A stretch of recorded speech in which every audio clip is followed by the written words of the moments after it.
The military, also called the armed forces, are forces authorized to use deadly force and weapons to support the interests of the state and some or all of its citizens. The task of the military is usually defined as defense of the state and its citizens, and the prosecution of war against another state. The military may also have additional sanctioned and non-sanctioned functions within a society, including the promotion of a political agenda, protecting corporate economic interests, internal population control, construction, emergency services, social ceremonies, and guarding important areas. The military can also function as a discrete subculture within a larger civil society, through the development of separate infrastructures, which may include housing, schools, utilities, food production, and banking. The profession of soldiering as part of a military is older than recorded history itself. Some of the most enduring images of the classical antiquity portray the power and feats of its military leaders. The Battle of Kadesh in 1274 BC was one of the defining points of Pharaoh Ramesses II's reign and is celebrated in bas-relief on his monuments. 1,000 years later, the first emperor of unified China, Qin Shi Huang, was so determined to impress the gods with his military might that he was buried with an army of terracotta soldiers. The Romans were dedicated to military matters, leaving to posterity many treatises and writings as well as a large number of lavishly carved triumphal arches and victory columns.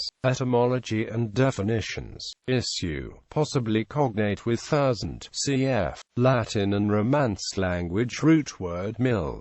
The first recorded use of the word military in English, spelled military, was in 1585. It comes from the Latin militaris but is of uncertain etymology, one suggestion being derived from *milit, going in a body mass. The word is now identified as denoting someone that is skilled in use of weapons, or engaged in military service or in warfare. As a noun, the military usually refers generally to a country's armed forces or sometimes, more specifically, to the senior officers who command them. In general, it refers to the physicality of armed forces, the personnel, equipment, and physical area which they occupy. As an adjective, military originally referred only to soldiers and soldiering, but it soon broadened to apply to land forces in general and anything to do with the profession. The names of both the Royal Military Academy and United States Military Academy reflect this.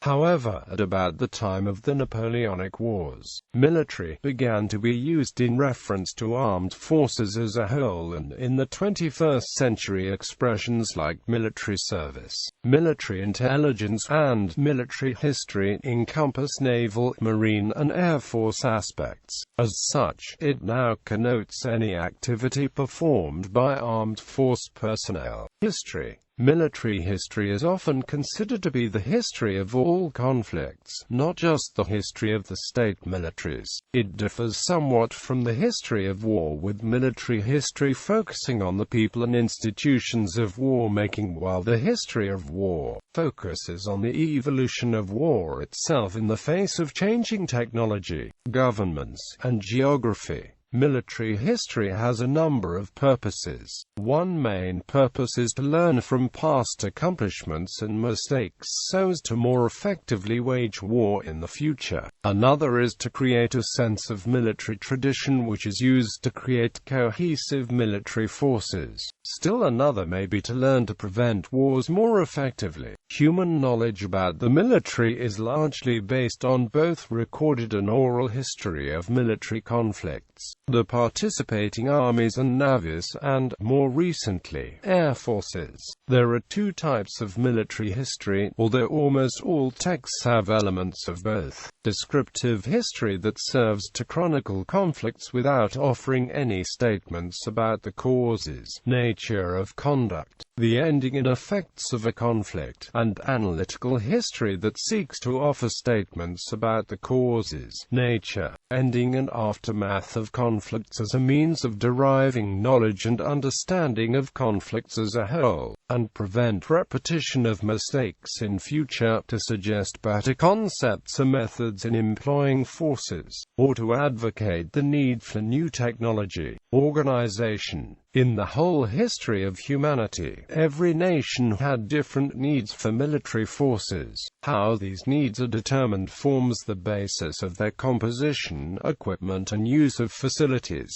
It also determines what military does in terms of peacetime and wartime activities. All militaries, whether large or small, are military organizations that have official state and world recognition as such. Organizations with similar features are paramilitary, civil defense, militia or other which are not military. These commonalities of the state's military define them. Personnel: subordinated military personnel, generally known as soldiers, sailors, marines, or airmen, are capable of executing the many specialized operational missions and tasks required from the military to execute policy directives. Just as in the commercial enterprises where there are, in a corporate setting, directors, managers and various staff that carry out the business of the day as part of business operations or undertake business project management, the military also has its routines and projects. During peacetime, when military personnel are mostly employed in garrisons or permanent military facilities,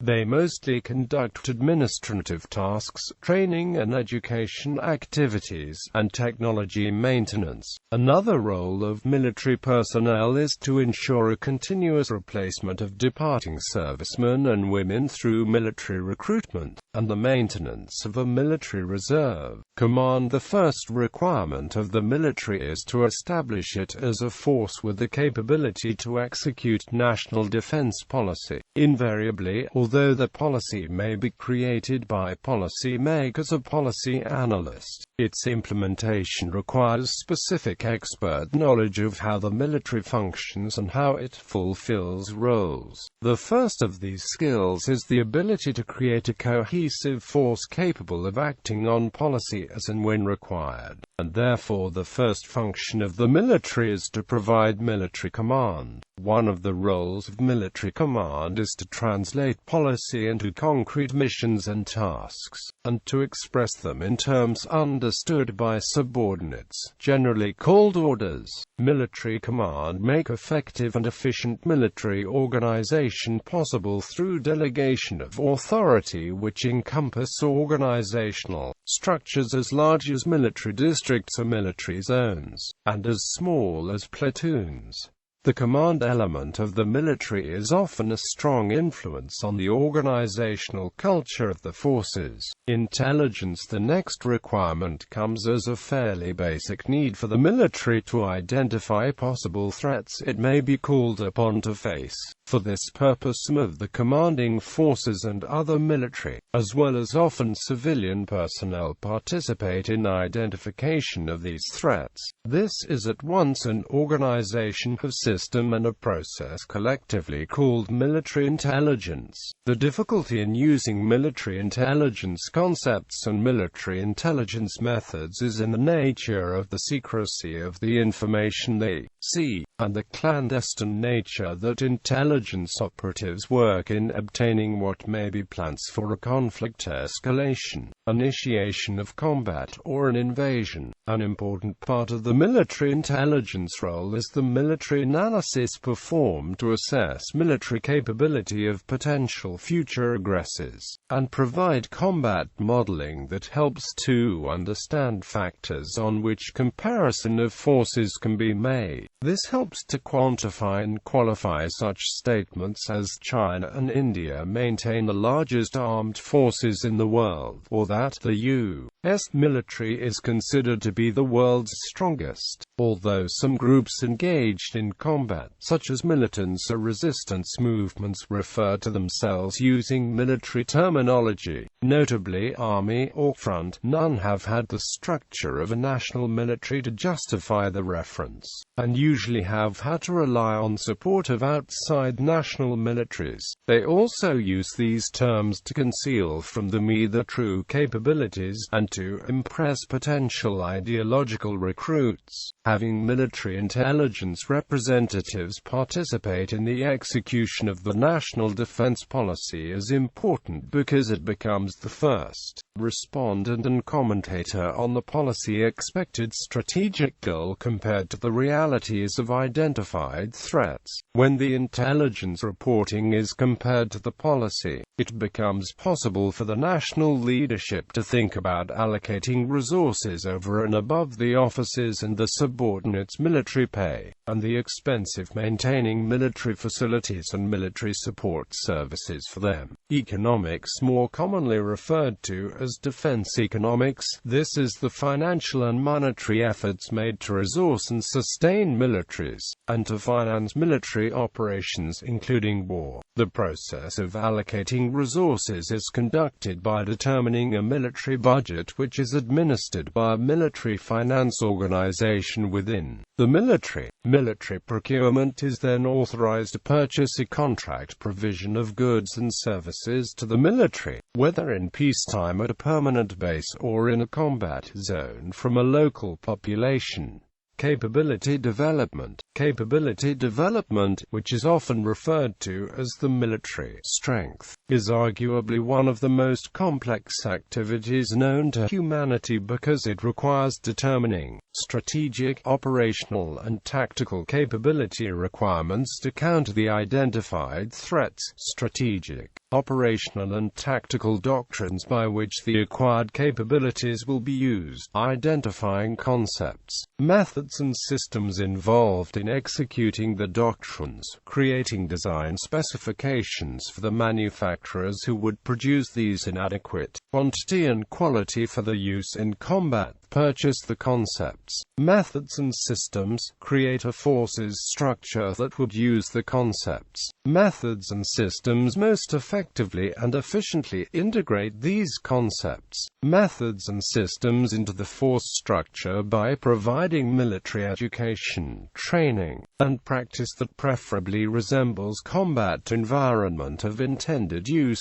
create military logistics systems to allow continued and uninterrupted performance of military organizations under combat conditions, including provision of health services to the personnel and maintenance for the equipment, the services to assist recovery of wounded personnel and repair of damaged equipment, and finally post-conflict demobilization and disposal of war stocks surplus to peacetime requirements. Development of military doctrine is perhaps the more important of all capability development activities because it determines how military forces were and are used in conflicts, the concepts and methods used by the command to employ appropriately military skill, armed and equipped personnel in achievement of the tangible goals and objectives of the war, campaign, battle, engagement, action, or a duel. The line between strategy and tactics is not easily blurred, although deciding which is being discussed had sometimes been a matter of personal judgment by some commentators and military historians. The use of forces at the level of organization between strategic and tactical is called operational mobility science because most of the concepts and methods used by the military and many of its systems are not found in commercial branches. Much of the material is researched, designed, developed and offered for inclusion in arsenals by military science organizations within the overall structure of the military. Military scientists are therefore found to interact with all arms and services of the armed forces, and at all levels of the military hierarchy of command. Although concerned with research into military psychology, and particularly combat stress and how it affects troop morale, often the bulk of military science activities is directed at military intelligence technology, military communications and improving military capability through research, the design, development and prototyping of weapons, military support equipment, and military technology in general is also an area in which lots of effort is invested. It includes everything from global communication networks and aircraft carriers to paint and food. Logistics. Possessing military capability is not sufficient if this capability cannot be deployed for and employed in combat operations. To achieve this, military logistics are used for the logistics management and logistics planning of the forces supply tail, the consumables and capital equipment of the troops. Although mostly concerned with the military transport as a means of delivery using different modes of transport from military trucks to container ships operating from permanent military base, it also involves creating field supply dumps in the rear of the combat zone, and even forward supply points in specific units' tactical area of responsibility. These supply points are also used to provide military engineering services such as the recovery of defective and derelict vehicles and weapons, maintenance of weapons in the field, the repair and field modification of weapons and equipment, and in peacetime the life extension programs undertaken to allow continued use of equipment. One of the most important roles of logistics is the supply of munitions as a primary type of consumable, the storage and disposal operations, while capability development is about enabling the military to perform its functions and roles in executing the defense policy. How personnel and their equipment are used in engaging the enemy, winning battles, successfully concluding campaigns, and eventually the war, is the responsibility of military operations. Military operations oversees the policy interpretation into military plans, allocation of capability to specific strategic, operational and tactical goals and objectives, change in posture of the armed forces, the interaction of combat arms, combat support arms and combat support services during combat operations, defining of military missions and tasks during the conduct of combat, management of military prisoners and military civil affairs, and the military occupation of enemy territory, seizure of captured equipment, and maintenance of civil order in the territory under its responsibility. Throughout the combat operations process, and during the lulls in combat, military intelligence provides reporting on the status of plan completion and its correlation with desired, expected and achieved satisfaction of policy fulfillment. Performance assessment. The last requirement of the military is for military performance assessment and learning from it. These two functions are performed by military historians and military theorists who seek to identify failures and success of the armed force and integrate corrections into the military reform with the aim of producing an improved force capable of performing adequately. Should there be a national defense policy review in combat, the primary reason for the existence of the military is to engage in combat. Should it be required to do so by the national defense policy, and to win, this represents an organizational goal of any military, and the primary focus for military thought through military history. How victory is achieved and what shape it assumes is studied by most, if not all, military groups on three levels. Strategic victory. Military strategy is the management of forces in wars and military campaigns by commander-in-chief employing large military forces, either national and allied as a whole, or the component elements of armies, navies and air forces such as army groups, fleets and large numbers of aircraft. Military strategy is a long-term projection of belligerence policy with a broad view of outcome implications, including outside the concerns of military command. Military strategy is more concerned with the supply of war and planning, than management of field forces and combat between them. The scope of strategic military planning can span weeks, but is more often months or even years.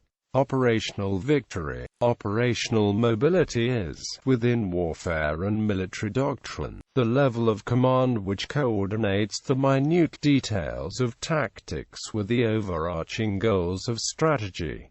A common synonym is operational art. The operational level is at a scale bigger than one where line of sight and the time of day are important, and smaller than the strategic level, where production and politics are considerations. Formations are of the operational level if they are able to conduct operations on their own, and are of sufficient size to be directly handled or have a significant impact at the strategic level. This concept was pioneered by the German army prior to and during the Second World War. At this level, planning and duration of activities takes from 1 week to a month, and are executed by field armies and army corps and the naval and air equivalents. Tactical victory. Military tactics concerns itself with the methods for engaging and defeating the enemy in direct combat. Military tactics are usually used by units over hours or days, and are focused on the specific, close proximity tasks and objectives of squads, companies, battalions, regiments, brigades and divisions, and the naval and air equivalents. One of the oldest military publications is The Art of War by the Chinese philosopher Sun Tzu, written in the 6th century BCE. The 13-chapter book is intended as military instruction and not as military theory, but has had a huge influence on Asian military doctrine, and from the late 19th century on European and United States military planning. It has even been used to formulate business tactics, and can even be applied in social and political areas. The classical Greeks and the Romans wrote prolifically on military campaigning. Among the best-known Roman works are Julius Caesar's commentaries on the Gallic Wars and the Roman Civil War, written about 50 BC. Two major works on tactics come from the late Roman period: Tactique Theoria by Aelianus Tacticus and De Re Militari by Vegetius.